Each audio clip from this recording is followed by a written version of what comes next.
why iyavuma ukuthi izesa yenze ama-maintenance work during the trade fair time.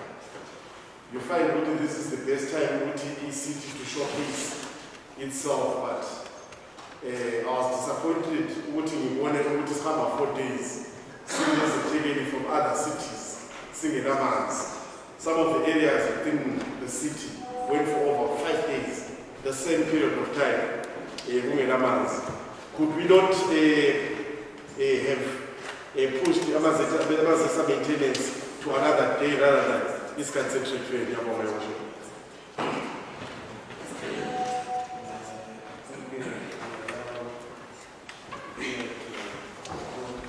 Thank you, Lordship. Our first item that was spoken of is the issue of water delivery. Lapho uthethimiyana khona ukuthi abantu bayadinga kube beqondiswa betshengisa eziningi.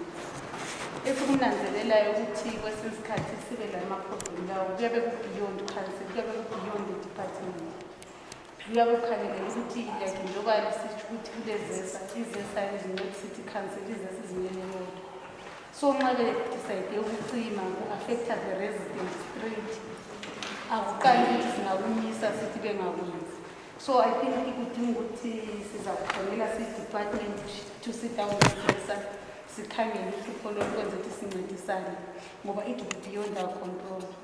And also the other issue that we are facing, the issue of our water test, not because of our liking, but the infrastructure to unseparate. It's gone. So most of these best amanya inzakalayo is not of our liking. Into inzakalayo ibe khona. Ngakho inkosi yasixolisa kuzakhamizi because as a city, our duty is to service the people, give them water. We have no ukuthi singathi singabancisha amanzi ngoba is their right ukuthi bathole amanzi lawo.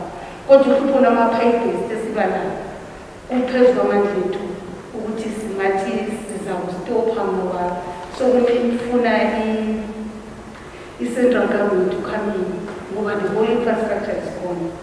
And Bulawayo siyi-council sisodwa angeke sikwanelise ngoba was struggling ukuthi small things to find. Ngibe sengikhangela i-issue ezesa ukuthi izesa stop. Can you stop izesa? Like njengo-service provider. Kuyabe lamaplani zakuthiwa yenza. Sasiyenzelayo sikhathi kuthuza so the issue is we have to sit down with izesa. Sikhangela ama-priorities abulawayo sinabula lokho sesasemalini uphambanisa abantu bakabulawayo. Bulawayo some other issues then there was the issue of ukuthi izesa what is it that we have as a department okunjengokuthi sibe namasola angancedisa ukuthi aphakamise which is a plan that we have but funds don't permit. Maybe if there's Bulawayo City partners, because that we are going to take a to Bulawayo, have a reliable source of water with any time they want to hold. Thank you. Yeah, so Madam Chair, I think we need also to encourage our residents in terms of the consumption that has been experienced of late. For instance, 19 September, you are looking at an average of 140 megaliters consumption, and you rise to up to 190 megaliters. What effect does that have the stability of the reservoirs? So it's something that we also need to look with sense with scooters and of course, some awareness campaigns are there in terms of consumption, but at the end of the day, if we consume more, the stability of our reservoirs in terms of them lasting to ensure that they can continuously provide. I thought that you say this as a member of the committee. We have a challenge to stabilize our reservoirs, the consumption and weather. And then, so we then, we proceed to see which is a report of the Health, Housing and Education Committee meeting held on the 14th of September. Thank you, Your Worship. I move that the report of Health, Housing and Education Committee meeting held on the 14th of September as submitted be received and the various recommendations contained therein be adopted. Thank you. Can we have a second? Yes, thank you, Councillor Jane Love.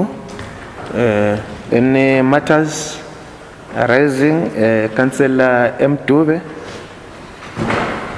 Item 2. So, under item 1?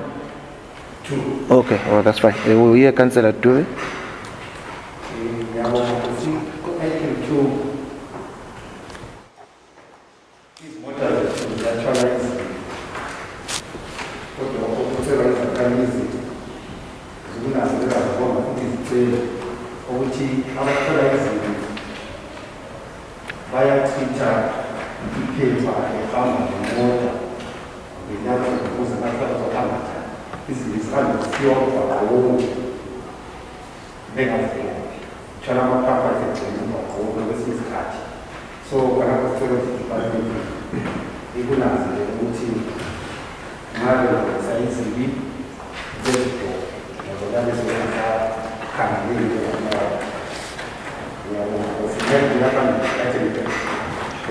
Item 1? No. We are addressing one item, then we'll address another item. Thank you, Your Worship. On the same note of infused collection, Your Worship, I'm concerned. Last time I let you know, yes, you could say it's really time. Ungakhamba loba umkhodo lapha edolobheni emakhokhova erenkini kuwonke ama-centers within the city ama-dam sites sokuyinkalakatha yenqwaba, Your Worship. Every time we make a report to the relevant department, sibatshela ukuthi madoda sicelani ukuthi lisizamele ukuthi lisicleare izibi lezi sokusenyanyeka. Even nge-trade fair kulabantu emzini umuzi wethu benyanyeka, Your Worship. I've noted ukuthi some of ama-trucks awethu abutha izibi sefile. They've been working for over 5 years singaka-replace. Ngifuna ukwazi ku-department ukuthi what plans do you have for next year ukuthi at least nathi sike njengebulawayo sike sikomishine maybe at least okuyimota nje okubutha izibi kukhona yini kuma-plans ngabe kungeqile ku-budget ngoba asingeke saqhubeka umuzi wethu usenyanyeka kangaka. I think sesifike ekuqineni ubungcono bomuzi wethu. Can we have at least a truck to clean up the city of Bulawayo because it's very dirty at the present moment? Thank you. Councillor P. Moyo. Thank you, Worship. That's still item 2. Your Worship, I understand which maybe the motor is trying to track my notice it is a school. Of which is it is another one. All the happens as well. What I'm going to is that's true. But now what we are getting is we just need that was upon us nothing. And as the job we not show what in the file of what is easy. So we're still with the mapping. Now we call another responsibility about conditions. No, this is the offer about this is a corner messenger. This is the especially for example, when the is towards maybe the first massive whereby corner then the other side, the other so you can go with that one, we go post and most of the words. We did it, or other one, let's see that is Madame Samani, is a singer. So the speller which is coming, which is the point of smoking, I was able to say. So, okay, this is the book that is going to be necessary challenge.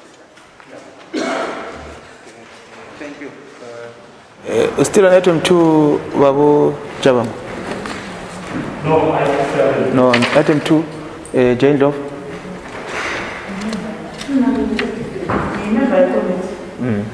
Ngingathanda ukuthi ngiphendulelane kancane endabeni zokukolekta izinto lezi, le ndaba yokuthi uBulawayo ngowethu kanti ngowethu sonke.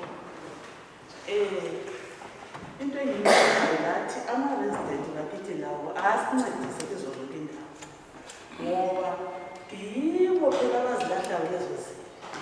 Ngingakhangela ngapha kunotethi yabo Richmond madimu uyabuya nsuku zonke kodwa umuntu uyavuka ngo-8 ecabanga ukuthi umabhimu kumele ezothatha ibhimu ngo-10 endlini yakhe kanti umabhimu kumele ahambe ekuseni eteqeda lapho eyechitha futhi khona phana eceleni eteqeda futhi athi amakhansila kawasebenzi. Ngicela ukuthi bakithi izakhamuzi azike zinanzelele ukuthi hhayi uBulawayo ngowethu so uBulawayo so wamakhansila zodwa ngowethu ukuthi elemuhle ngikuncedisayo so asincedisane nini lathi makhansila sibatshele nabantu ukuthi abantu bengabophonga uhamba belahla yonke indawo ezi ngoba na kufanele lephampa iphampa lelengasekokuthi liyenzo lisebenze enyamazini lisebenze emntwaneni omfazi omunye yophuma endlini yakhe kodwa ekucede yelahla so bakithi zihlobo lathi makhansila sasandelini ngemakhaya basitshela abantu ukuthi bengabona ukulahla izinto yonke indawo ngoba umumo siwukhangele izimota kasilahla kithi kodwa singena siphuma ngedoti singabachasisela abantu ukuthi hayi asiyenzeni izinto koBulawayo. Kufanele ukuthi izinto labantu abadobha amaphepha lapho uyadobha iphepha uyabona umuntu omuhle efike ethatha iphepha lezana izinto lezasezikutelele ukuthi imoto ezothatha umona echitha ehamba lephepha.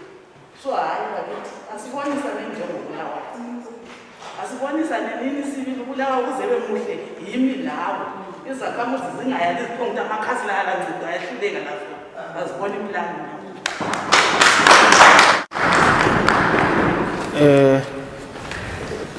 Councillor Chikore, you're still a member of the committee? Oh, okay. Sorry, I will hear Alderman Lubimbi, then we will hear you. And the one will come out.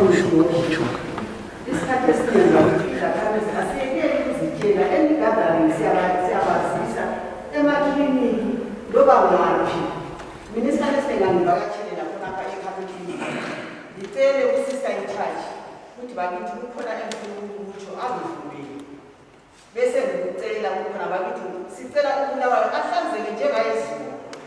Yakwazi ukuthi uBulawayo was the cleanest city okwamanje asakwazi ukuthi asohamba nje lokhu kukhulunywa ngomunye wami kuliqiniso. So ngabo 1-2 uyabona sokufaka impahla lapha lo muntu lokhu continue usosiwa akwazi ukuthi kade ukuhamba njani. Bakithi siyacelisisisa bakithi ukuthi bakithi TC sicela la sincedise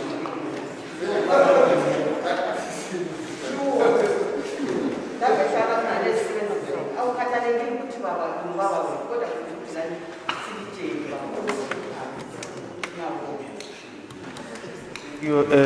I recognize the presence of Councillor Chunga, Sakamugela Baba, and we can see that you are fit and ready to go. We thank God for your life. Councillor Chikore. I think as a chief, you must answer this question on this side.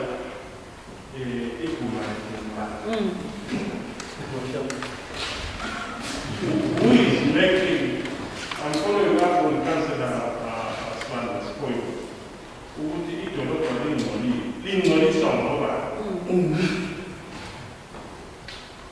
As a city, that's a serious question that we should answer. If we want a clean city, it should start with us. In whatever level, councillor, MP, whatever level, if you want a clean city, can you contribute towards that vision? The next point that I'm going to talk about is we are wasting a lot of resources picking up lead we could be saving the worship a lot of money, but we are pouring resources. Ukuthi siyedobha izili eziyabe zilahliwe ngabomu ngabanye abantu because of our attitude. Our attitude as a city worship must change if we want a clean city. May the residents and ourselves and everyone involved take this message that we have a responsibility to make sure that this city is clean. Why do we want to buy refuse compactors, less mortar? Instead of buying those compactors, we should be buying vehicles to repair our roads. There is a big self worship in that aspect. So I thought I should say that the city must take responsibility. Thank you. I think uba usibandela phana ukhuluma into eqatheke kakhulu sithi i-department kamama uchair kumele yengeze izimota kodwa benisithi nje ngimkhumbuzo ukuthi kunamadoda amabili la omakanika bethu laba lalo uphethe isikhwama sethu ukuthi I think bazasitshela ukuthi nizama ubani. I think ama-reports abo akumumethe khona ukuthi kuyini abazasenzela khona ukuthi sibe le plant equipment and vehicles esizazicommissiona lathi within these 2 years ukuze simprove service delivery in terms of refuse collection, the cleansing. So I thought I should remind Kansas Scripsbanda on the configuration of our committees and are you still on item 2 before Madam Chair can wrap it? Okay. I respond. Can you wrap it up for us maybe now? You still on item 2? Okay, we thought on item 2 if there is anything that she wants to say. I think maybe I think as the city fathers ukuthi besicela ukuthi abantu nxa befaka izibi uma ukuthi izibi labantu umsebenzi wabo sokubophela amasaka zakhamisi umsebenzi wabo ngokuqhubula amasaka ebiyofaka emoteni ebotshiwe. So izakhamizi kazifunda ukuthi nxa zihambisa amasaka ngophandle ukwenzela ukuthi amaphampa wona lawo kumele bewawatshe before bawafaka emabhini ehambe echitheka bewabophe sibese sibuya sithwala sihamba njengecommittee. Then ngaphezu kwakho konke I think bese bekhulumile ngendaba yokuthi izakhamizi bazizama ukuthi zitshengise ubuntu bazo.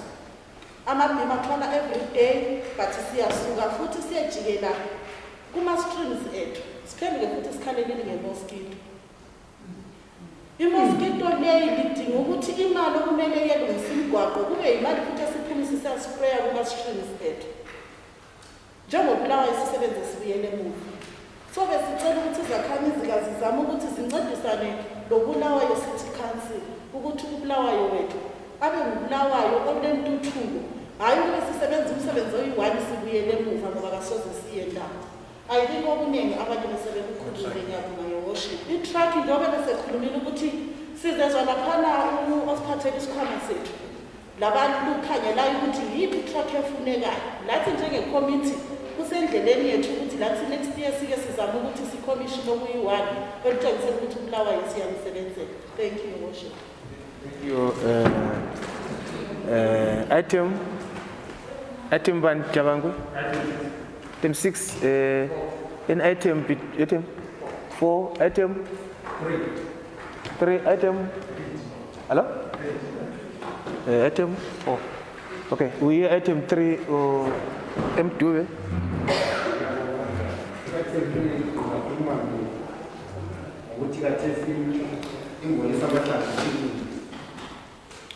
So we are cheese.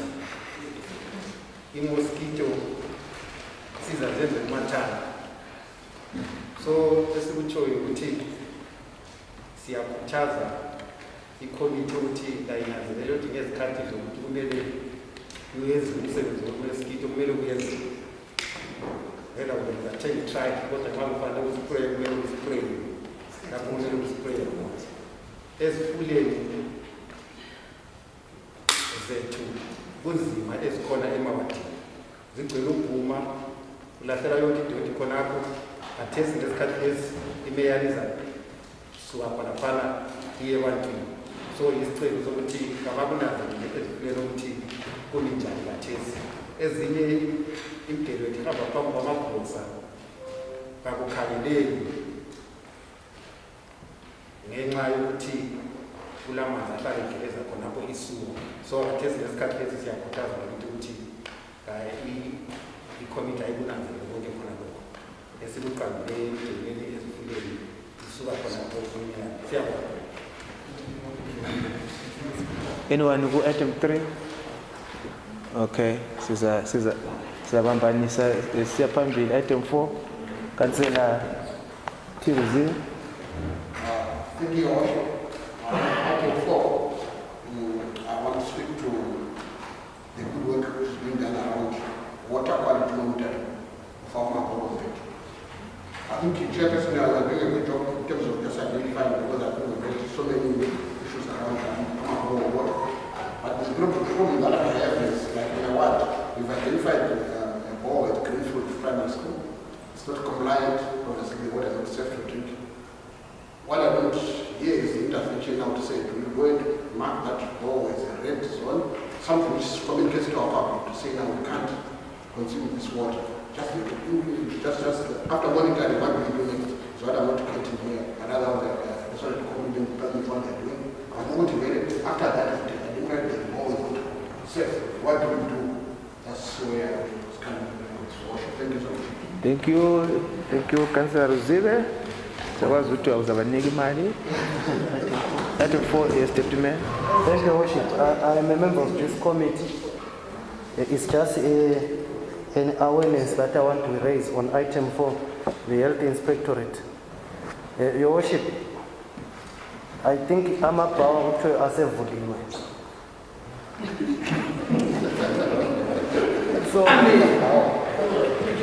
as a committee, we were just paying a blind eye this past year when people were drinking from their houses, the streets and whatever, unregistered premises. We are saying now the places of you quenching your thirst, they are now open. We encourage city fathers and city mothers, those that interact with the people mostly, abazana labantu bakhula kanjengomama Moyo, behambe bekhuthaza abantu ukuthi now people they must go to registered places because we will be heavily descending to those. Is this an instruction to Councillor Moyo or is a reference to another? I don't get it. No, I'm just saying she is very active in the community. And I know every one of us knows how busy is Pomula. Since these days she is in charge of what 17 and 19. And we know activities that take place there. Same applies to what 24. So we ask those community leaders to politely talk to the residents there to use designated areas so that we will not find in the wrong side of the law. So let's try and encourage our residents to observe law and come to town and have their thirst being quenched in registered areas and other registered areas in Nemalogichinai. But we have not registered Shabins, neither have registered Oma Picha in houses, so we will descend heavily. Thank you, Worship. Okay. No, I think it's very pertinent that we as well encourage our residents not to be complacent, because we saw what happened when in 2020 when these restrictions were relaxed and people were allowed to roam freely, and after the festive season we had a catastrophe in terms of the surging of the numbers. So we as community leaders we really need to conscientize our people that they must not be complacent heading into the festive season. I think it's very important. point raised by the Deputy Mayor there. Yes, still on item 4, I think. Councillor Chibora, you said item 4? Item 4. Alderman Kumar, item? I will respond to the Okay, let's hear Councillor Chibora on item 4. Thank you. There's a pertinent question that is asked by President Al-Wazir. You say, after you said this wall is contaminated, what next? I want to be careful when you say, all wall of water, treated as contaminated. It is not for human consumption. So if he is requesting which it should be marked, to say this one is, but I'm saying there is no goal that can be marked or that can have water quality that is guaranteed. So according to your request, we will end up marking all the goals. So the message that we should send out there is all boiled water is in quotes contaminated or not of a quality that is guaranteed. Boiling, if you don't have any other source made, that's when you can consume it. But otherwise, the city cannot guarantee water that is coming from Amafo for human consumption. I thought I should mention that. Yeah, thank you. I think it's not fit for consumption, boil water, Councillor Rosile. That's the message. It's for secondary use. They can do construction and so forth. The water and vegetables, not to eat, to drink and so forth. I think that's very pertinent there, Councillor Chikwa. Yes. Yes, Alderman Kumar. Yawonga. Yazintenhle yoship yawonga. Idepartment ezimizozukulu kakhulu yabhoda amaphosa ukuthi angathanda wapi. And i-privilege esilawo njengama-councillors sizayifethe information ukuthi bo lana yangayithanda. Umlando usalokubani ngisho first information. Angisuyatshela izakhamizi around this area bo lana njani azirayithanga ukuthi njani isebenzisa zokunatha. Yenzani kanje kanje. Angithwele abantu hambani tshela abantu bengena ukuthola inkinga. Ngibona ukuqathele ukukhansela singabuzi into esiyaziyo. Asenze into engayizi. Sorry worship. Ngitsho ukuthi worship bathi singakuze ukuthi jasibuzile kuphela. Okunye asiyappreciate nini okwenzakeleyo. Not for any mistake into the right. Kuse mangala because mafuna ukwakuza ngo-item 2 I think. Ukuthi omabhimi bakudala wenzaze indaba kubanjwa khona esigabeni sebakhandeni. Athi oshi noma umuntu ongukhansela endani yakhe.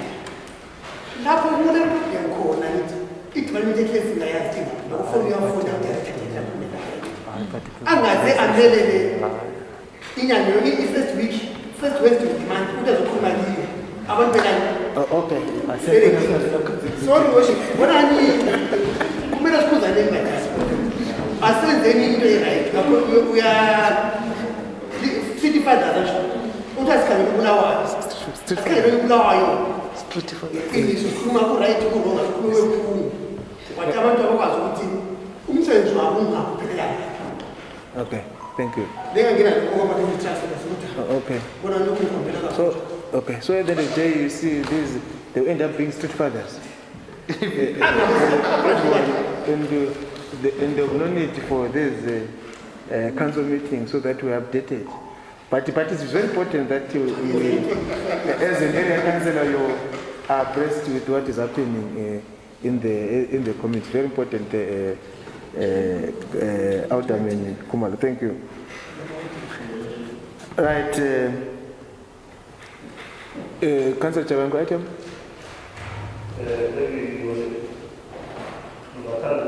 Item.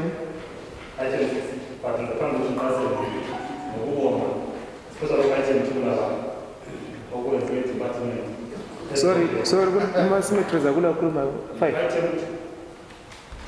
U5 Abula? Number 4, You are on 6? Yeah. Okay. Mana sizwe lokhu mangasimetrize. food premises, What? food premises. Which item is that? I noticed on that one. Sorry, which item is that? Item 4. Okay, well, you're still at item 4? Yeah. Okay. Right, on the issue of food premises, I note with concern that we must be concentrated on outlets within town. And we have got ourselves, your worship. Alama outlets, such outlets which are operating. And I would like to ask the department in terms of what they consider such areas to in terms of checking the health hazards, Sanjani, and they have the licenses into Escambata, because it seems as if we are only focusing on this side without focusing on the side where on the suburbs where most of the outlets are being run in those houses. So the issue in some department which looks into such issues, which is in the sense the main massive now is operator make a visit now community by operator in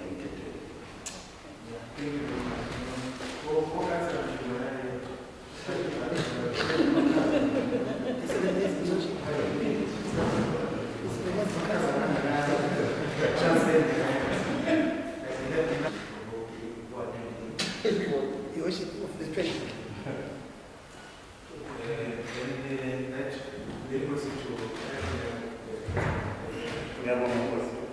Bengisathi ngicela ukuthi ngibeke emuva ngibone ukuthi bathi i-special item tool lapha lapho singabona Awuyaqhubeka hayi konke ukukhamba kwendlele. besabona amabhizinisi asefakiwe lapha edolobheni la siyabona i-department ngoba izakhamuzi ziyanga zijikela kuphela amabheka lapho sibanda zijikela khona but department ithola ukuthi ngifaka amabhizinisi la edolobha lo sawabona amabhizinisi asekhona siyabona ukuthi department selulama bhizinisi asebenzisi sewasebenzise ngoba nasemalokishini siyawafuna njalo bese ngiyakwazi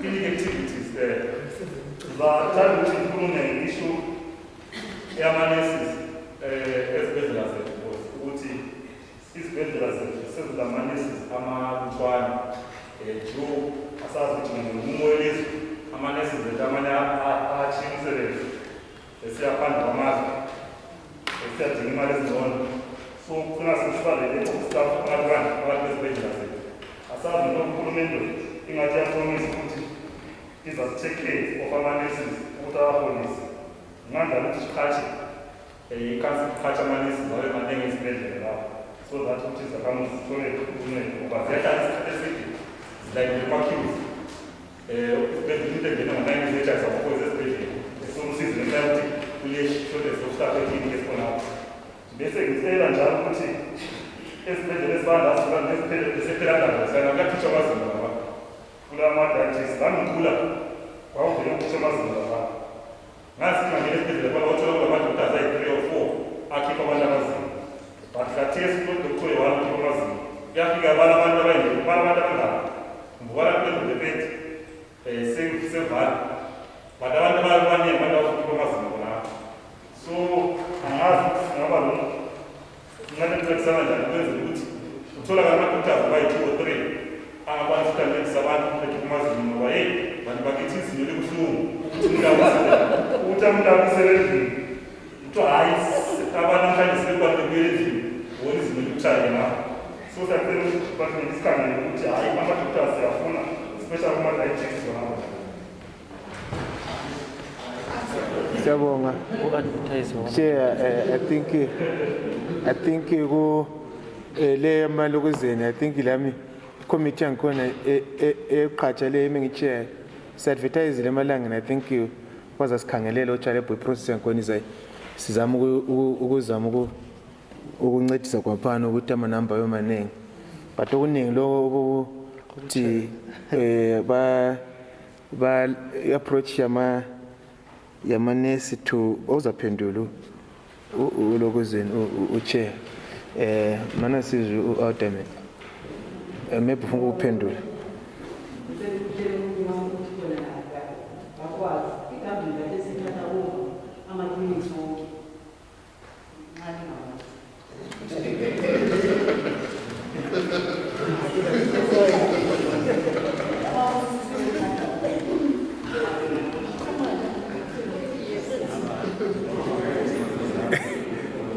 Let's proceed.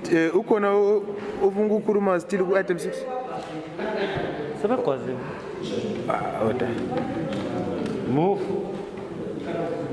Hayi bekulo item 18 ke yazo 18 between 6 and 18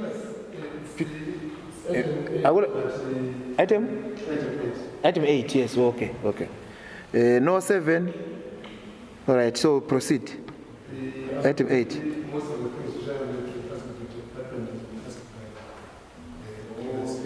but all the same, the question was, as a committee, do you have solutions to prevent the massive exodus of clinical nurses and others?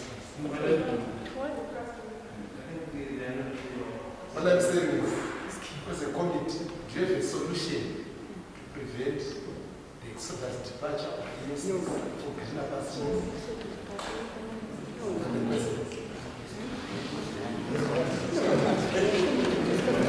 No, thank you. Thank you. Is there any member who still want to contribute to the debate? I want to respond to my or to speak to any item on the report? David may want to respond to the. Thank you. I would like to respond to Councillor Batirai. I want to respond to what he has raised. Well, it's true. We have been affected mostly, especially in our health department, in exodus, people going to what they term greener pastures. And it has affected us big time. But I think we have got a very good policy to try our best to always employ excess. Even though you can't, you problem permanency, you cannot keep them for 6 months. You keep it very kanyangani.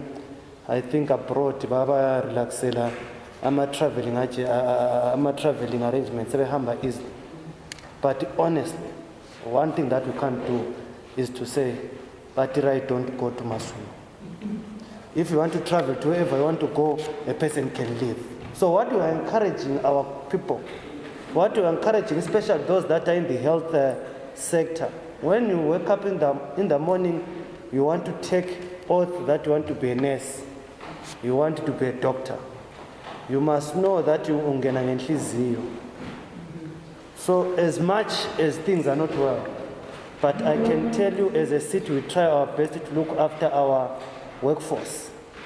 Compared to other sectors, I think we have got better. They are not good, but they are better working conditions. So we kindly beg them to die. Very as one also sacrifice in those sectors. Also, in Nigeria, you are becoming patriotic. Let's just be patient. Things will be all right soon. And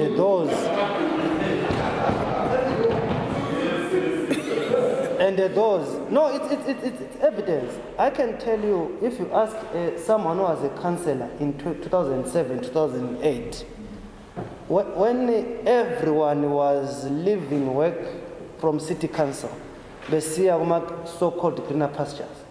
When things started to normalize, they came in and rewarded patients, rewarded those that were patient with us, rewarded those that stood with us. So we are saying to our friends, Just it's a matter of time. We are just in dawn hours. So they must tarry there. They will be rewarded soon and very soon. Thank you. Sabonga, and what do we do with the report? Move, Mayor. Thank you. Item D, Annexure D rather, the report of the Environmental Management and Engineering Services Committee meeting held on the 20th September.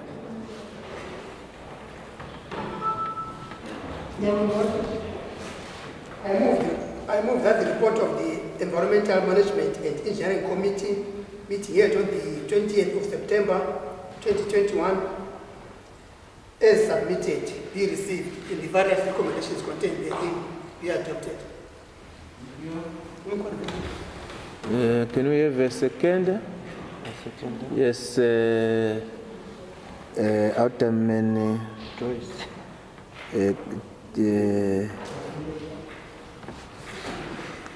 Councillor Jane Love, thank you. Any matters of concern from the report? Yes. Thank you, Worship. I've got two items. Item. The first one is I think that's item 1 that talks about fire and ambulance. The second one is the issue of road maintenance. Road maintenance item 2, will hear item 1, on fire and ambulance. Your Worship, I think my chairman of engineering should find the chairman of finance and discuss at depth. Because when we go around consulting residents, the budget, we present and give impression that residents feel fire and ambulance is not important. They go number 10. Your Worship, those that stay, I know who's those that stay on the other part of the city and when some property owners, they don't understand the importance of a fire brigade. This is why you saw they were making noise about that bylaw, which is around properties, will give them a fine. They don't understand. It's our culture that we don't understand the importance of those services until it affects us. And so now when we go there and give them an impression to be number 10, meaning to say, Vele, asilama plan we fund. But it has been 2 years, of course, we are up as raise our issues. You know, but why are we trying hard in the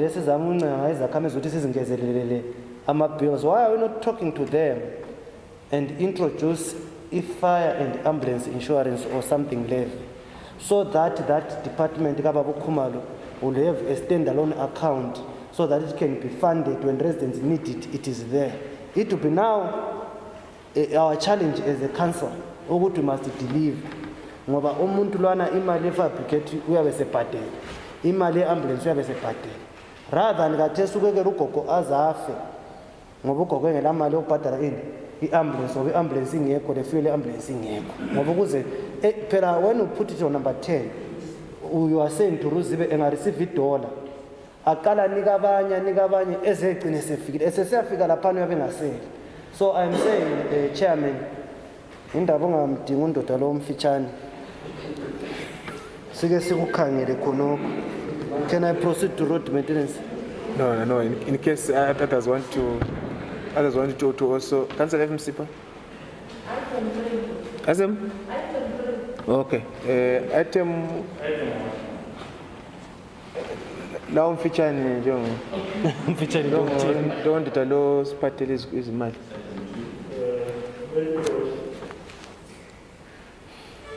Let me start by attempting to respond to what the deal said. I think this idea was mooted long back before even myself, when I became a councillor.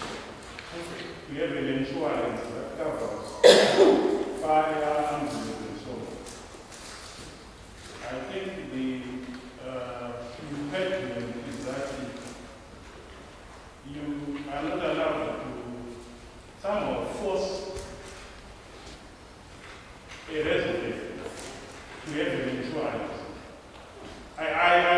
buy the idea, but where it laid support was in that respect.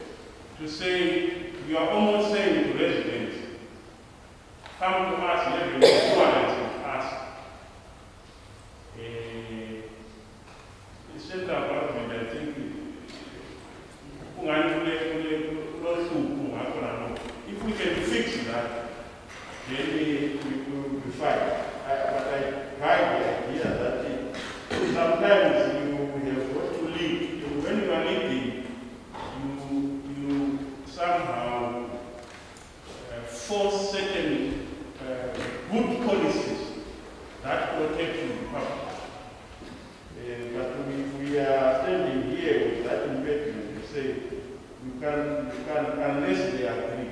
If I don't agree, then you can't force me. That's where the challenge is. Your Worship, I want to talk to item number 1. There was a fire that was reported at a school in Chama, a primary school called Moyo. It happened that a fire broke, and there was a loud banging, and later it was discovered that there was a grenade. This is at a school, within the school grounds. When the army was called, it was discovered that it was a grenade. Look at that idea. It's a scary, to me it's very scary. Are we safe in Bulawayo? I'm asking when could be this grenade? How did it end up at the school, in the school ground? Is it a grenade from back then to our historical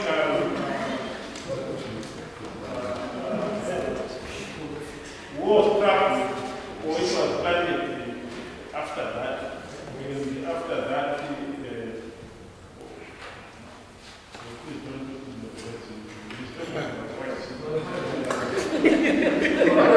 so the comment in the motion is that I don't know what can be done to make sure that our schools are safe, our public places are safe. Maybe we need to invite the army to come and generally just go through all the schools, go through City Hall, go through all our grounds. Because really, we are not safe after this incident. Is it the only grenade that is within our school, or there are several? And who is doing it? It is a security threat to worship. I'm just raising. We need to be helped. Thank you. Thank you very much. Item 2. Okay. Item 2. Item 2. But item 1, I think is very important. But I think the key word there is a levy, because insurance obviously, as far as level reserve finance, we took into the insurance. You see, there's a lot of legalities involved. But I know the chamber secretary to work on a as head of department, they were aligned. But what is important is that it can be a levy. You see, pipeline levy, land. You see, as long as that money can be ring fenced, so that it applies to that, it's something that can be explored. I'm sure that was Kangelela or chairman, if it's palatable, ukuthi kube into engasinceda njengobulawayo and protect property. But let's proceed to 2, and here marker F.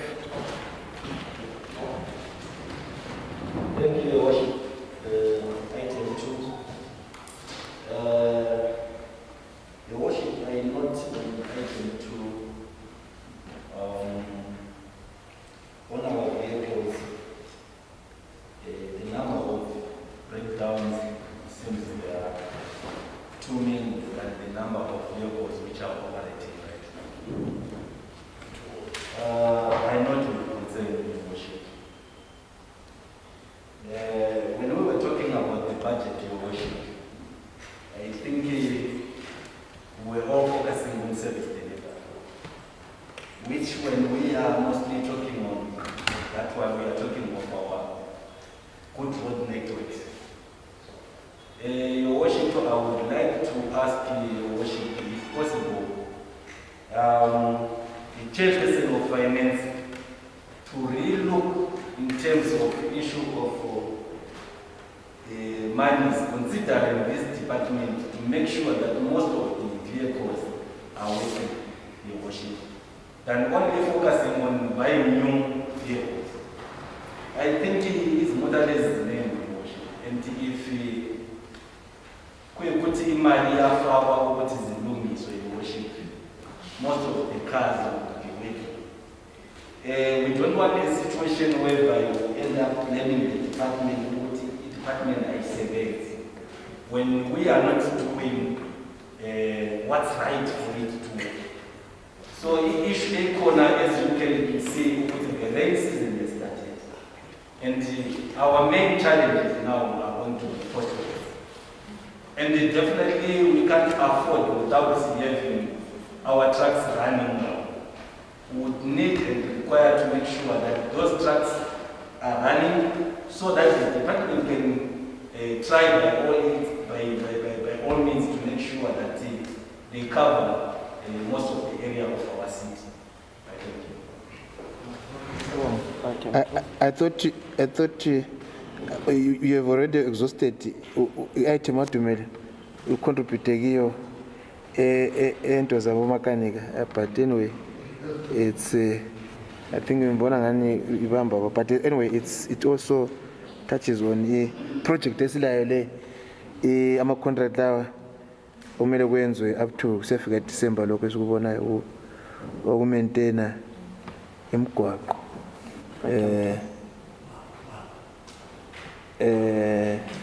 Councillor of what 28 you don't know of Card Park. I don't know whether we would take out the is a self-financing scheme. It's almost to Slema. But it has taken over 5 months now. We would contract the approve Amaretsa contract. I'm pretty regretting. So when's the worship? I was having now we're fast approaching the rainy season. I don't know what we're going to do. Trainers will the approved Amaretsa contract are paid to service. Local website up to now. So it can take 5 months to approve Amaretsa. Thank you. The councillor knows we took contractor gaga approval Amaretsa shows proactiveness.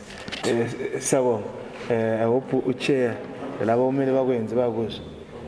Item. Okay, yes. Item 2, I want to start on as the finance person, I want to start with acknowledging that I can see that there's a budget of 3.3 million on traffic control. I've got a problem, Chairman, particularly in my ward, at Beneview, the traffic lights are never working. Last month alone, there were 2 accidents on that particular traffic light. The first person actually died, died. The second one actually hospitalized as one traffic. What happens there, the good motorists will get to that traffic light which doesn't work and stop. The others, they don't see a light, they just shoot. Then they're hitting people in the process. And I'm saying, I'm at traffic lights in general in the chair. Which area? That's Beneview, what is Which area? Sorry? Then by Dalo. By the shops. All right. Okay, by the shops. There are those there are traffic lights which control the movement of pedestrians in this guy. They've never been working for the longest, and they are always accidents there. So my challenge is, as a department, I think I know roads are saying ERP and everything. Let's also be doing something right. Where finance is provided during the budget. And surely, let's not be giving the business. Let's not be good to explanation like what the game was saying. We can't be explaining ourselves all the time. Then I don't know if I want to going to respond, or I'll respond later, Your Worship, to the question around finance, to do something around. Dealing with your report, but I think it's something that the department has taken note of, and the duty of the department is to pay. Otherwise, if the department is not away from those who are the contracting department that is doing the contracting department, is something that you will then end. Item 2H. Yama Road. Ufukuma Road Ekan. Aye. Okay. 2H backfilling the best water trenches. Okay. Then it was the department if kwenze kube sobala lapha babebekele khona ukuthi kube khona amanzi ukuthi bengachiya basivumele sisale sigqibela ngobungozi esephandle la indawo eziningi ngamagoda amakhulu imoto zicina ziwela endisikhangelisa izulu seliyawuna ngozi ukuthi indawo lezane zagejwayo sokwalungiswa sizivalile sizakhamisa ngoba kungani kuzaba ingozi. Okay, thank you. Which item M2? Okay. You want to contribute or to respond? Sorry, you want to speak to the item, then you will respond. Thank you, Worship. Talking to item 2, the one at the Kunyong Councillor Esmo. The challenge is not with us only as council who will go and attend to ama-best pipe.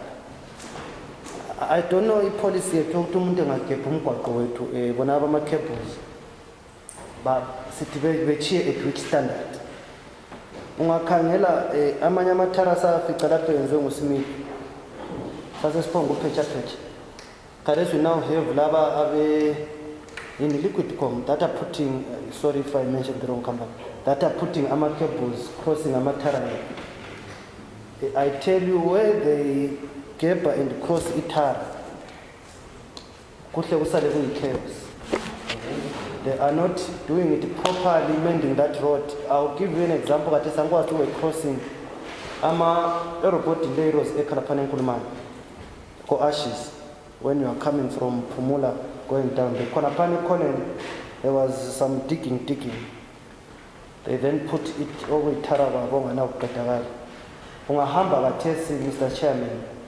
Itaradana isi move very pambi so now so we are so ungeni kota barikepileo to cancer in Itara. So I'm saying I think we need to be serious on our enforcing. Because there are people when I misbehave like that. Go and I just speak as a and it's not gay, but it's the pipe and corner. Even city council, you know what that area will remain a pothole. On a driver along Kami Road, Lapo checkers corner, when you turn, in annual Lapo, we are once chairman of them. Want to fly over there? Go floor. They want to go floor. Now drive or Kami Road. Want to come careful. Going downwards. So let the conversation so or I am there if you can't move. It's a deluxe 10. It's enough to say that. It's now a pothole. It's a clear. So I think we need to be serious in maintaining what we found since we are failing to do new things. Thank you. Okay. Still on roads. I thought you were responding. Okay. M2.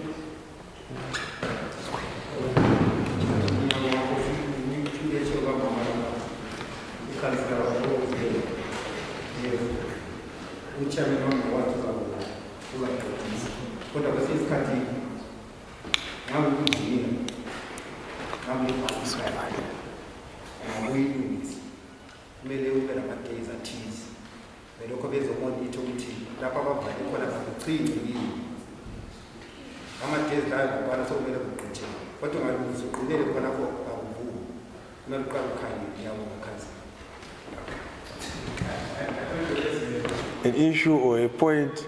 It's communicating. It's what I do.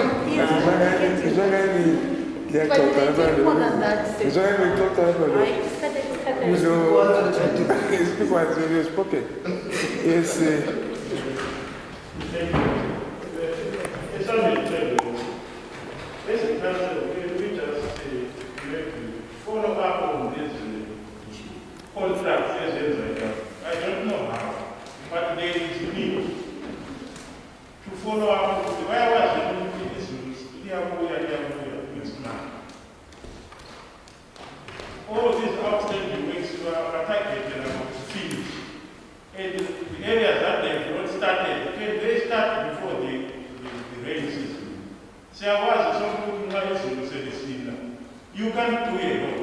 The temperatures have dropped. I'm not an engineer, but now I know some of these things. You can't do a lot during rain season. Can these things be forwarded to them so that you can agents therefore? It's a plea also. Let me also say that in regard to we are lacking as council to supervise these private developers that are cross-cutting our roads and living Punjab. I think a bylaw is there that protects us as a council. To the state that he found.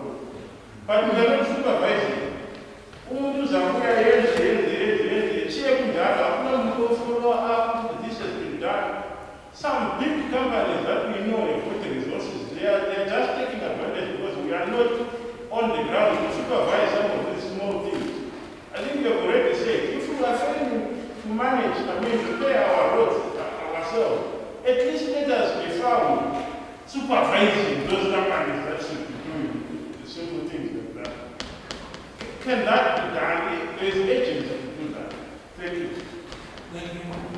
Angazi chairman kona lisinike ama contract lawa wona lawo akhona okuzenziwa lapha ku item 2 khathesi ngokutoko, and this thing is supposed to run up to end of December, and izulu liyabuya this month end.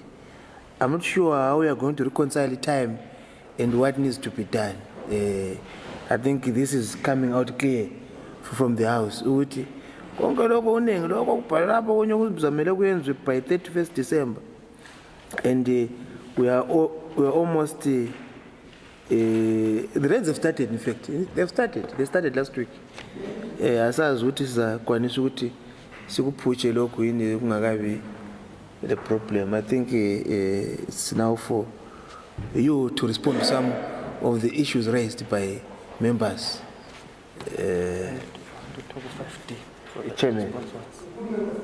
Yes, Chairman. Yes. Now.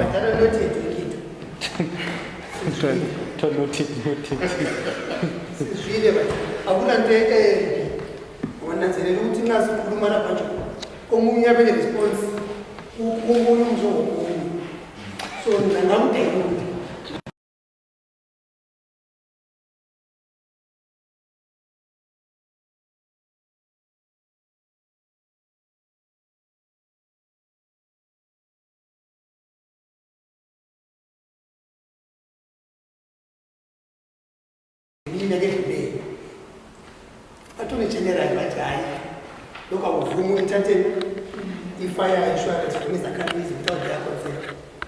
Go dry, scissors, I'm putting the don't come to change, so the second part of the in our sense in the morning. Loco, yet a new lady, Kumaka food. Then, Mama contractors at the abaphandile agibeli uma agibela akafakithara laphana kuNtemba emarobotini ukhasi bakhe yithi abantu bekhuluma leminkinga yamazi indlela yala ibhizi kakhulu ukuthi ingachiya ile hlabathi babona ukuthi achiya ile hlabathi iye kwakhe kodwa masinyana bathi bazamela bayiphinda futhi bakulungise mhlolotyana ngoba bathi bakhe bovanqana zibakhipha isikhathi esincane njalo khona phakathi bakhipha bafaka ipipe yakhona bathi bathela barama kanjani bathela ithara masabathi kunjani abantu bangcono i-depression sibili sayibona ukuthi ayisasi labatha mkitchen kodwa towards amarobot iyelisi yasiwa down i-traffic yokuthi amagcina sozakhona phana nge-depression aliyana so kunyakungabe kube uhambeni ngakho kodwa kusefithi ku-right because kwabili ngosi then indaba ye-backfilling okwenzakalayo but anxa udumukile laphana nje amabhesethi maningi kakhulu ngalikhulumile ukuthi kumanesi usikhumbule impela ngapha kwenjayela kunjani kucisha kufana ngobhizinisi ofana nayo ishortage ikhona la ukuthi ama-best njengoba ama-best ethu abe ngani maninginyana ukukhathi ufuna ukulungisela isikhathi ofana ukusengazo nxa kuthiwa kule leakage bukulana nje kumele ulungiswe ugejwe leso sokunika isikhathi sokuthi ubona ukuthi akuqhinqi yini amanzi nxa sophilo waphana sasithi thina lithi ngale esigabeni sethu nganisicuke mbijana sithi zakhamizi gqibelanini ngoba kunjani ukuphenduka kuyayigcantshwa siyaphenduka yini kodwa isikhathi siyabe sesiside ukuthi kuyazofektha liwaza abantwana kuzofaka into eyingozi ezinto kodwa lingaphoseli amatshe azachapha iphayiphi ihliduku ikreke phosela ihlawula izobe seliqeda ukugqibela kuhleki hhayi babeze sibili zakhamizi so lezicelo makhazazi ukuthi njani asizamenini then laba bakahulumende abendlela bakithi sisebenza labo emaphepheni kodwa ngithi phela uhulumende ukuthi ngubani ozawutsho ukuthi lokhu kuba nzima ngoba abantu laba bane-government ministry of transport amathenda akhona la so ukuthi hamba lapho ngifuna ukuthi hayi into akhona vele harari so kuba nzima ukumonitha abantu abanjalo but ngosihambe ku-ground nasho otsho ukuthi abhosi apho khona sitshalo so qinisa ukuthi badala okunye kusasinda kathesi ngoba umumo okhona usamubi kodwa sizabakhumbuza njengedibaneti ukuthi hhayi bakithi qedani iy'ndlela zethu masinyane izulu lingakani kanjani izahlile i-deluxe ten liyana sizayikhangela badala into okunye le ukuthi kufanele kufakwe but okuqakathekile sinanzele ukuthi ithari yadura badala isikhwama sethu singazumi nganye imali khona singayinikwa xa siyacela sethenga ithari sifake lapha okonakala khona chairman I think ngasinceda nathi ukuthi nganye ezinye izinto ezatsho imali kuphela masinyane kodwa into ezifuna ukubulawa ziningi kakhulu ngasithela inhlabathi yasebenzani ukuthi sinjani sivale ukuthi kuhambele kodwa awukhambi nginazela ukuthi isikhala ngendlela engwela ukuthi ngabe isirisiliwe but just because imali ayikho kubulawayo engxenye enxa ingatholakala isigaqa semali konjani ozawungcono khona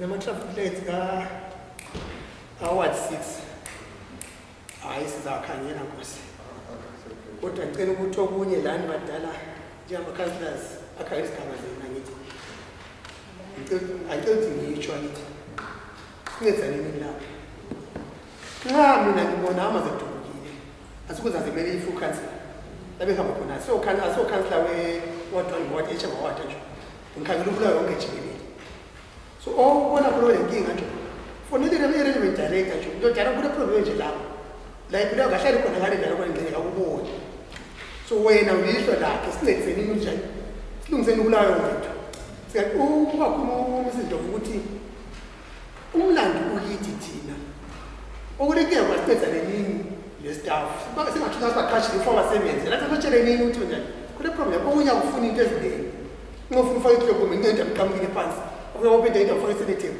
usebenzele isebenzele sonke ibani ubulawayo ngokuthi sonke kwezaneni urani ubulawayo lo unkulunkulu ayezele kuhlokameni Sabonga 5D lo 5 lapha ngikwazi lo yes 5. Thank you, Worship. I want to talk to 5D. Emergency roads rehabilitation programs. Your Worship, ensukwini ezidluliwe bengacabanga ukuthi ukhansela umjuruza buya lapha ekhanseleni. Ensukwini ezidluliwe izakhamizi ze-Country Park zavuka ekuseni zayamisa abantu sizwa kusho nje athi izakhamizi zamisa abantu ade besithi bafuna ukwakha ikliniki khona ngale eCountry Park. Indaba kuthiwa nxa bebuzwabuzwa bathi sithola ukuthi lo befuna ukwakha lapha uvela eSosbay uvela eHarare. So iyo indaba enze izakhamizi zavusa umsini. Asikukhuthaza ukuthi abantu bethathe umthetho befake ezandleni zabo. Kodwa sikutshoyo ukuthi sikhona isikhathi sokuthi uyanyathela umuntu axolise ukuthi hey unyawo lwakho lusuke lwahlala phezulu kolwami ungazwisisi. Uthi unyawo lwakho uyetshintsha isafety shoe ubuye umnyathele futhi. Ugcina sekukhuphe ngolaka ubususiwa. Sike sabuza kule ndlu sacela njalo uCharlimani nobukhokheli ukuthi like liye sicelela kubona ababambe udaba lokulungiswa kwemigwaqo lokho ama-road whatever la ukuthi kathi laba abantwana bakithi lapha balama companies okwenza that job bachiyelwani phandle kubuya ama companies that they've never been seen noma kuthiwa it's a fair awarding of tenders. We have got big names here that are trusted in this country. They are registered in Bulawayo. Kambe utsho ukuthi zaswela zonke umsebenzisa kwatholo ospanela boy bethu abavela kwezinye indawo. Asikhulumi ngomhlobo, sikhuluma ngeregistered company ukuthi uregisterwe upani uzophiwa umsebenzi lapha kwaBulawayo yethu have got companies. So sasike sacela lapho uCharlimani lani inkokelo ukuthi ake lisibuzele phezulu ngale. Kodwa mina becala mhlawumbe impendulo ibingabuya lapha ngoba this is a very urgent matter. Ngoba siyakwazi sonke ukuthi into lezibhekane lokheka. Kungagcina kuphela lokho iprogram lokho abantwana bakobulawayo bengabenefitanga. So asazi ukuthi la lihambo kungakanani inkosi ngokuyasibuzela nokulungisa uhlupho lwesilapha. Lokuthi abantu bakithi abathola ifoko lonkosi. Okay. Kona ufuna ukukhuluma futhi ku5. Chair maybe what umbuzo lo obhekane la.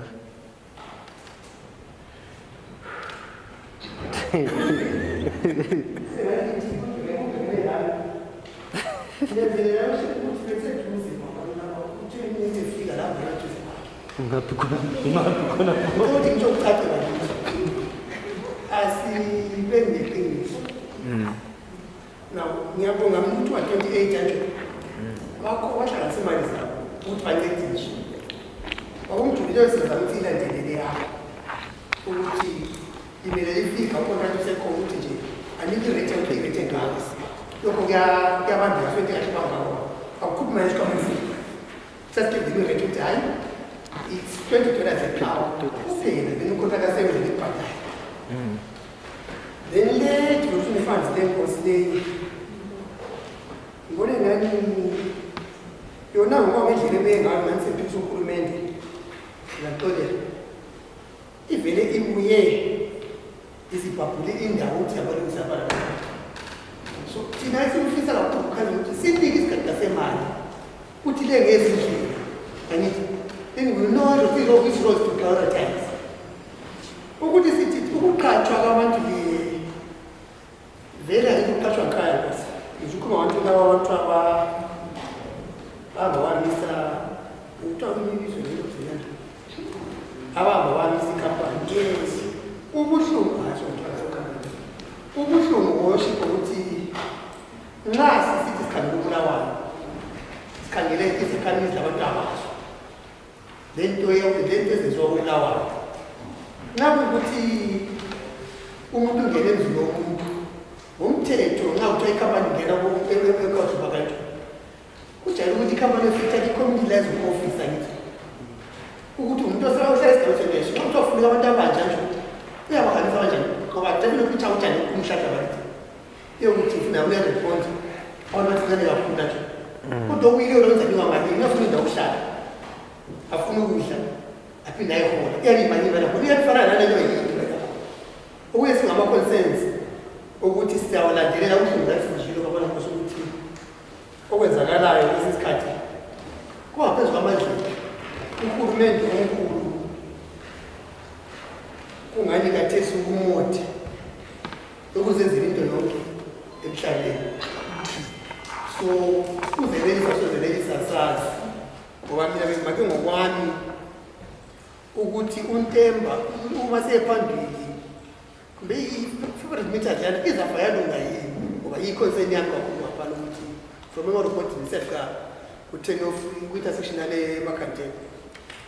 So fake bakhuthazwe sizakulandela lathi ukuthi sisho ukuthi hayi director khangene lapha tawuya khangene lapha singathi thina sizakulungisa lo hulumente yenye into phela yokuthi asizubane office yakhona ngenye safuka for iminisa kulo minister kodwa la uyathi hayi nami zafoda ukuthi department ye transport la ntanza department yana ye finance kwese ngasakwazi ukucisa ungansuku donse isikhathi ungazwanga usaku kodwa sizakulandelela ama-councillors inkinga yenu inkinga yami inkinga kameya inkinga yomhlali kaMlawula asibambisane into.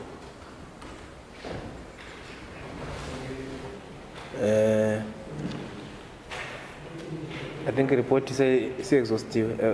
Usikhona ukukhuluma on an item except lapha chairman we item 7 also kuphelile phela sicommissioneni phela lokho kunye lokho silokho sizama ukufuqa la sizama ukulokho sikhulumisana labantu laba okukhulumekayo la lokho esingakwenza sodwa lathi within our limited resources esilawo sikwenze okade sokusiyaphela singakaxabani lama contractors lawo ngasikwenzeni nxa sile capacity siqedise okuphelele isicommission ukukhanya ukuthi kule progress.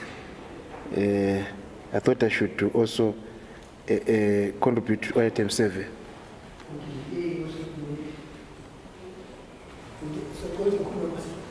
Yes. Ngilandeza khamisi vele ngosi ezinye nazo ezidingani kukhulu eziyayimount zithi sona sezizakha abantu abasipori lapha kuzotsho khona bezokuthatha ilanga njani eyewona senzisebenzile kakhulu umuntu senkulu flavor senzisebenze kakhulu babo ukuthi hayi isebenzile sibili into enhle ukuthi wabantu wathi kulo msindo kwavunyelwana mhlawumbe phansi kwavunyelwana i-management contractor ezakhamisa ukuthi hayi ingakha kodwa wenza ukuqedisa njani selisakha likhona phana ucontractor akhanya kwisite ngosi kuloko esenza okunye ukuqedisayo kodwa ucommissioner vela mbontu ngabe kunenkinga ukuthi la ukhawani ucontractor afuna ukuthi phela zakale mhlawumbe umsebenzi into yomsebenzi omhlejana bafika commission yomuntu nizokuphelile because okunye sikwenzeni nathi njenge management sivumeni nxa sesithiya abantu baqasa ukwakha nithi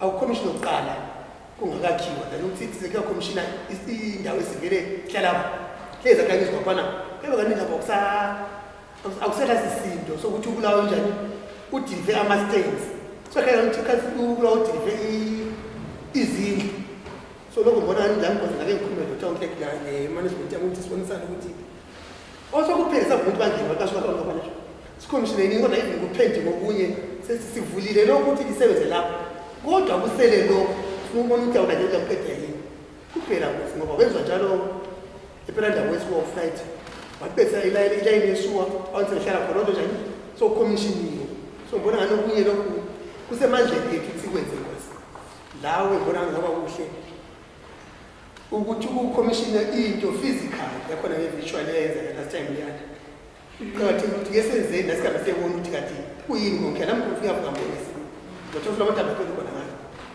nami ngathi singaba sikhona ukuthi hayi engazi hambani siyebona laphana siyevula indawo leyo kuqakathekile ukuthi sibenze ngosi ngiyabonga. Yes. Item 17. Romunyo le item before 17. All right, item 17. Yes. Because you want to allow my construction of home without approved plan and building. Nangikhangela lapha nananzelela ukuthi ngamabandla esithemba ukuthi izinto eziright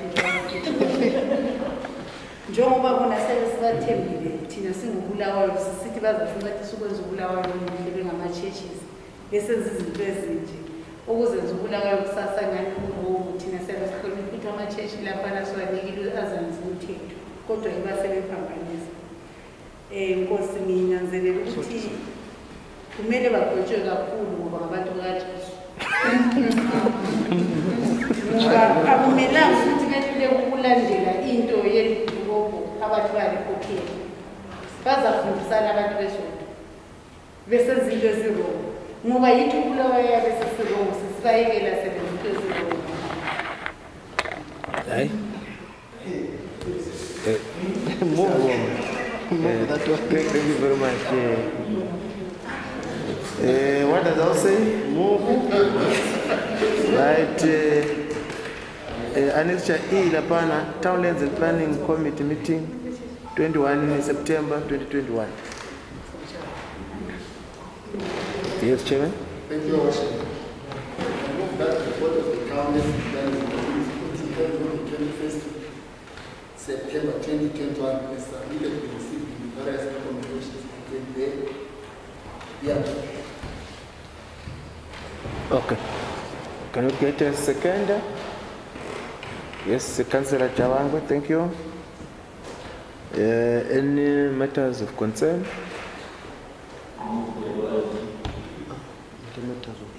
You're raising. I think there was an end here. For item 15, of course. Building plans. Okay. It's just a comment which I think the committee can look into.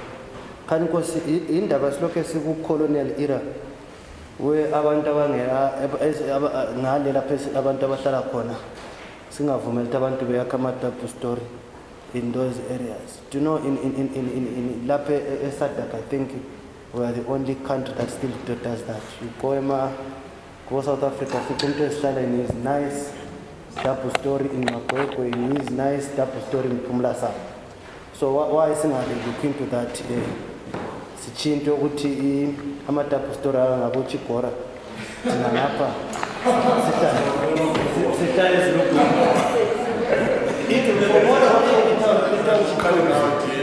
thank you.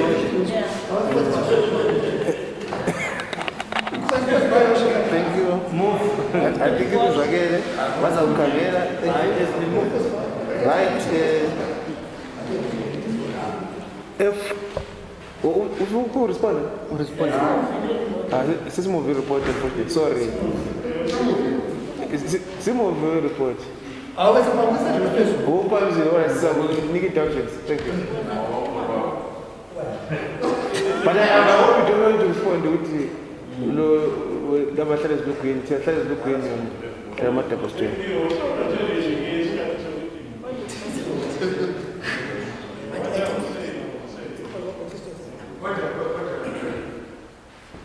I think as a police, I would have to try and have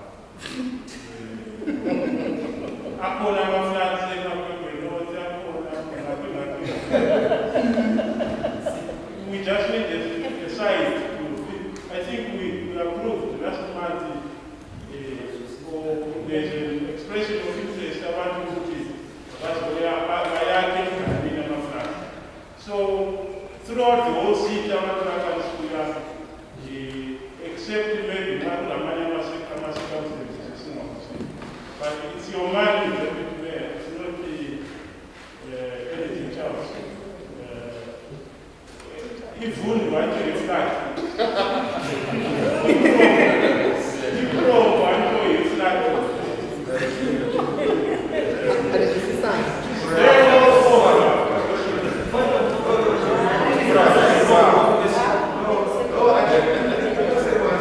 Double story residential house is not flats. I think that was the question. Not flats, of course, flats are there. Your worship, as a policy, you submit your plan to the department. It is either approved or it is rejected with reasons. Why? Or maybe what we should say is council, maybe play new policies that we want. But according to my knowledge, you can go as the second floor. But look, there are issues where I want to write it defines. Okay, thank you, Your Worship.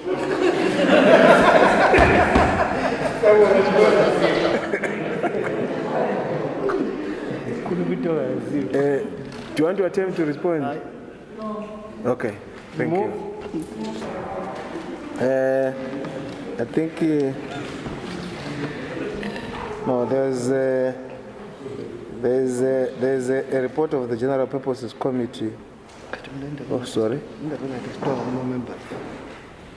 Yeah, yes, there's a report of the General Purposes Committee meeting. There's a report of the General Purposes Committee meeting, and I move that the report of the General Purposes Committee meeting held on the 27th September 2021 is submitted, be received, and the various recommendations contained therein be adopted. And second, Mutanda S, thank you. Any matters of concern arising from the report? What does the House say? Thank you. Report table. Finance. Oh, no, sorry. There's a report of the Finance and Development Committee meeting. Councillor Chairman. I move that the report of the Finance and Development Committee on the 28th of September 2021 is submitted, be received, and the various recommendations contained therein be adopted. Thank you, Your Worship.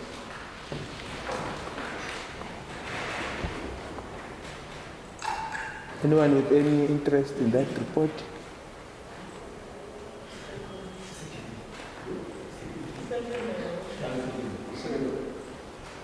Any seconder? Yes, Councillor Dube.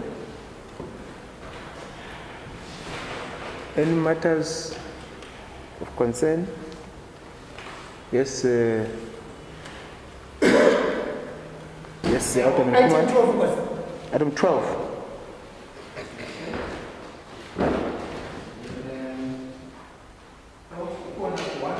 To 11.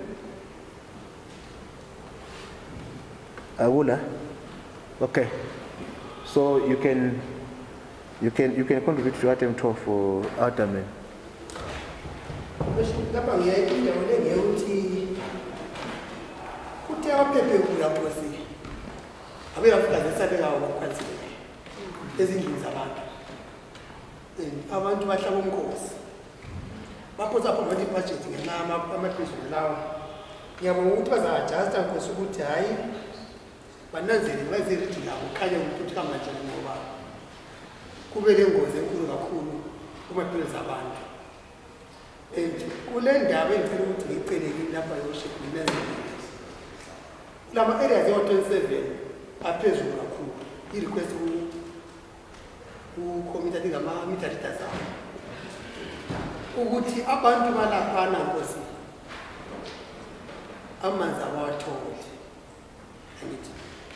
Now sebelala bevulile impompi zabo ukuthi bazizwa amaseseshana emazengeni emagabheni abo amanzi angabuyi, kodwa nxa umoya uvuthela imithi iyahamba. So nxa imithi ihamba laphana ithi umuntu njani amanzi adlulile lapho. So I think into leyo ngibona ukuthi kufanele inazelele ukuthi lana secalculator ama-meters enu kuqakathekile ukuthi libuze ukuthi amanzi ahluleni ukuya lapho separate la ngesikhathi ensanisa njani ezingoba abantu betshajwa umoya odlule endaweni olunjani kungela amanzi phakathi.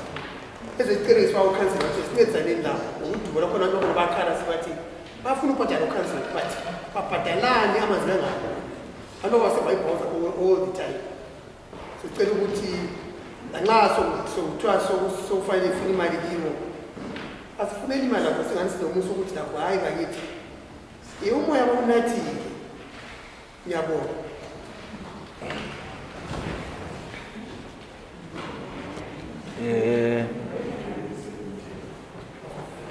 Yes, which item, Councillor Chikwa?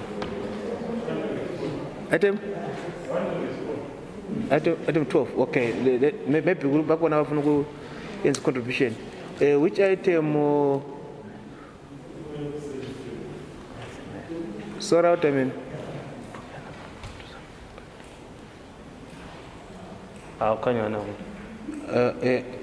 Do they? Who responded? Okay, Kuluma says.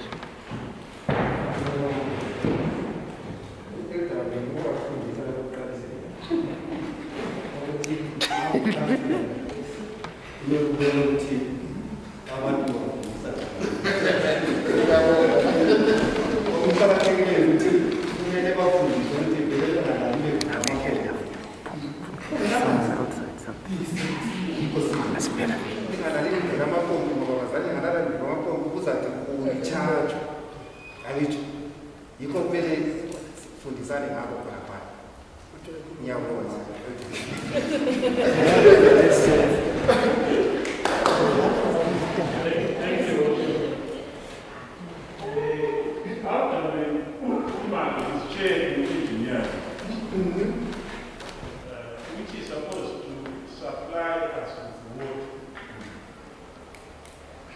He is failing to supply water. To higher point.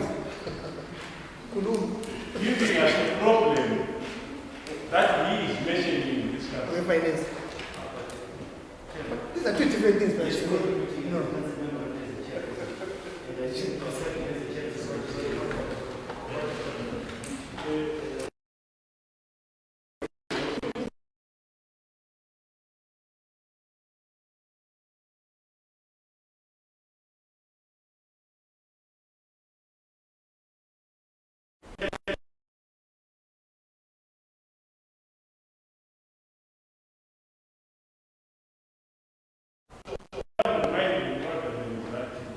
Please provide us with water so that we don't have this extension of the problem. Where people now, instead of sleeping for 8 hours, they are no longer sleeping, waiting for you to deliver water. I'm saying you as a committee, as a department. Please, so the solution really lies with your department to provide us with water 24/7. It is dangerous. In a way, that is how we get overnight.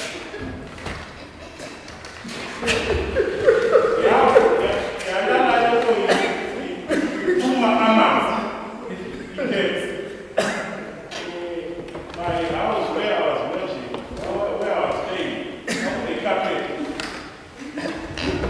That into the sink, that into the sink has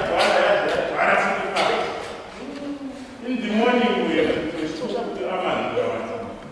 So these are the dangers. It's either you are going to overuse Aman, or you will be charged for what you will not get consumed through the vacuum cleaning and so I want to shift the blame, take the blame from finance, hand it back to the department that is supposed to do it properly. So that people don't have a headache. Please sort out your engineering department so that you don't shift the blame to finance. Thank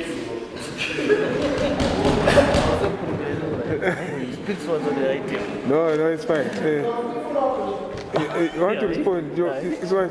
No, but It will generate to chaos.